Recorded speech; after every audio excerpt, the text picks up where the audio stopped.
What's going on, everybody? Welcome back to another video. Today I want to talk about silver as a money spending deterrent, but really quick, just in case you're new, make sure to subscribe for daily videos. Also subscribe to my second channel, which is my backup channel for exclusive weekly content. Brand new video over there, go check it out. The link will be in the description. Trying to hit 1,000 subscribers. And if you want to help support the channel by getting some DYDSS merchandise, of course we have some precious metal themed t-shirts and hoodies, which are up for grabs, along with 3 brand new designs: the 3/9's fine, the 4/9's fine, and the 90% t-shirt and hoodie, available in black, white, gray, red, blue, and pink. Any and all merchandise can be found by clicking the first link in the description section down below. Thank you in advance, it's more than appreciated. But today, I wanted to talk about something that I briefly mentioned in a video that I posted 2, maybe 3 days ago. I talked about how silver is simply not for everyone. Not everyone wants to stack it, not everyone needs to stack it, and quite frankly, not everyone should be stacking it. But in the video, I talked about how one of the main groups of people who probably would not align with the silver stacking concept would be the reckless spenders. Those who happily and enthusiastically burn through as much money, or currency I should say, as they possibly can. And that's just what they want to do. Maybe they do not have financial literacy, maybe they have a low financial IQ, maybe they're irresponsible, whatever the case may be. People who like to burn through and spend cash probably have no desire to stack silver, because what is silver at the end of the day? It's a method of saving money. They don't even want to save their currency, so why would they want to save money? But then I was thinking, as I've mentioned a couple times in the past, and I think I even mentioned it in that video, I've always considered silver to be somewhat of a money spending deterrent. And the reason I say this is because if you want to or need to spend, if there's something that you need to purchase, if maybe there's a debt that you need to pay off, if there's something that you need to buy, maybe you have medical expense that you didn't expect, maybe you have an emergency car repair, maybe something is going on. I mean, this is life. We're all living life. Life happens. Unpredictable, out of our control, things happen, and unfortunately, a lot of times things cost money. So if you want to spend money, or if you need to spend money, and you've been stacking silver, and that's where you put a solid portion of the cash, the currency, the fiat that you have left over at the end of the month, odds are you're probably going to need to liquidate a little bit. And this could be a good thing or a bad thing. Could be a bad thing because it's a little bit of a pain in the neck, because if there's something that you need to get right now, you got to run on over to a coin shop, or you got to find somebody that you want to quote unquote sell it to in order to convert the silver back into dollars, which you can then take and pay for whatever you need to pay for. But it's also a good thing for that same reason. If somebody is a reckless spender, if somebody likes to burn through their cash, if somebody just cannot help themselves for some crazy reason, I have never understood this mentality. I've always been really good at saving money. My whole life, I've been working. My whole adult life, that is. I've been working, and I pay for the things that I have to pay for, obviously, but I try my best not to spend much at all. I try to spend close to nothing. And prior to developing an understanding for silver and discovering the stacking concept, similar to everyone else, before you know what silver is, if you're stacking silver, what was the primary method of money for you before silver? It was probably cash. It was probably the dollar. Unless you live elsewhere, what else is there?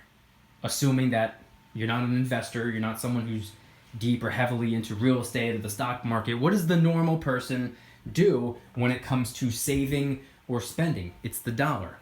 And I've always been pretty good at hanging on to as many dollars as possible. I believe it's because I'm a numbers guy, and it's not just when it comes to dollars, it's not just when it comes to ounces of silver. I just like looking at numbers. I like seeing the numbers go up.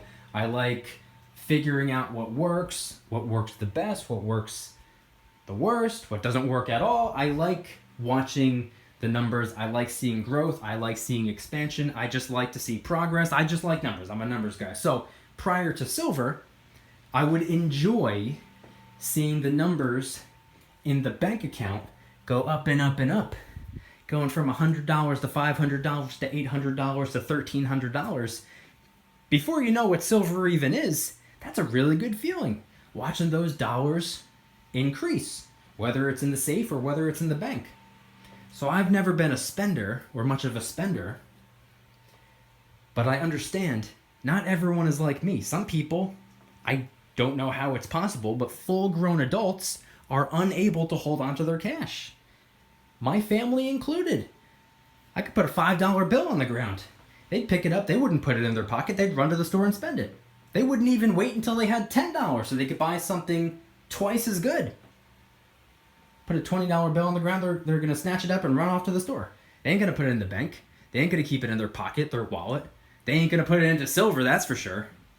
They're going to run to the store and figure out how to burn through that $20. And that's most people, unfortunately.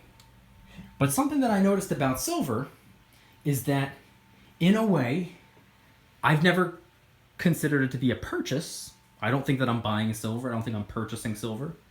I think that I'm converting my dollars into silver. But it's kind of disguised as a purchase if you think about it. If you're someone who gets a thrill out of spending money, if you're one of those people who get excited about online shopping and then waiting for it to come in the mail and then unboxing whatever is that you ordered, silver could very well give you that same thrill, because you are doing an online conversion. You are waiting 2, 3, 4, 5 days, whatever it is. It arrives in the mail, and I can speak from my own personal experience. I get excited when there's a package of silver, a box of silver, an envelope full of silver in the mailbox or my P.O. box. Nothing makes me happier than tearing that thing open and checking out all the coins inside.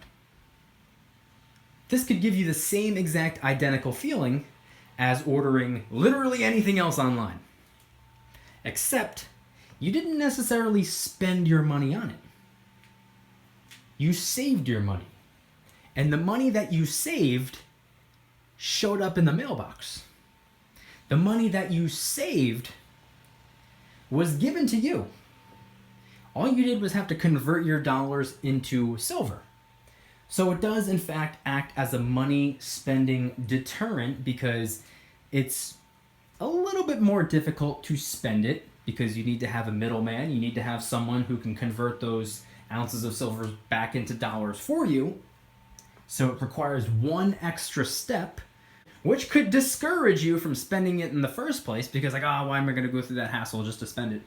You're probably just going to hang on to it, unless it's an emergency. And two, not only is it a money spending deterrent, but if you're one of those shopaholics, I would imagine that it probably gives you the same thrill as ordering anything else online. And it doesn't just have to be online. Going into a coin shop, very similar to going into just some normal store and buying something random. Buying some lamp that you don't need. Buying some mini fridge that you don't need. Buying something stupid that you don't need. But if you go into a coin shop, you can quote unquote buy some coins. Do you need them? No. But you're not spending money on it. You're converting your dollars into it, assuming that it's of a low premium. But those are just some of my thoughts. I am not a financial advisor in any way, shape, or form, and nothing on this channel should ever be taken as financial advice. Obviously, do your own research, and everything that I say in my videos is for entertainment purposes only, but it's also to initiate a conversation, so I'm curious, what are your thoughts? Do you align with my way of thinking? Is this something that maybe you haven't thought about and rings a bell and you're like, oh wow, you're actually very accurate when it comes to that? Maybe is that something that you're guilty of yourself, being a shopaholic, and silver has kind of interfered with that in a good way? Let me know your thoughts in the comment section down below. If you guys enjoyed today's video, please hit that like button. If you guys like me, make sure to subscribe. New videos every single day, 365 days a year. Also subscribe to my second channel, which is my backup channel for exclusive weekly content. Brand new video over there. Go check it out. The link will be in the description. Trying really hard to hit 1,000 subscribers, so help us out. And if you want to help support the channel in the biggest possible way, please consider getting yourself some DYDSS merchandise. Of course, we have some precious metal themed t-shirts and hoodies, which are up for grabs, along with a bunch of other products, t-shirts, hoodies, even stickers, many of which are raising funds and awareness for different charity organizations. And of course, 3 new designs, the 3/9's fine, the 4/9's fine, and the 90% t-shirt and hoodie, available in black, white, gray, red, blue, and pink. Any and all merchandise can be found by clicking the first link in the description section down below. Thank you in advance. It's more than appreciated. And once again, I want you guys to head on down to the comments and let me know, what are your thoughts regarding using silver as a money spending deterrent? Has silver or gold helped you stop spending money recklessly? Maybe you've never been a reckless spender, but now it's helped you save even more money than you've ever been able to imagine saving in the past. Let me know your thoughts in the comment section down below. Thank you guys so much for watching. I'll see you tomorrow. And remember, don't you dare stop smiling. Peace.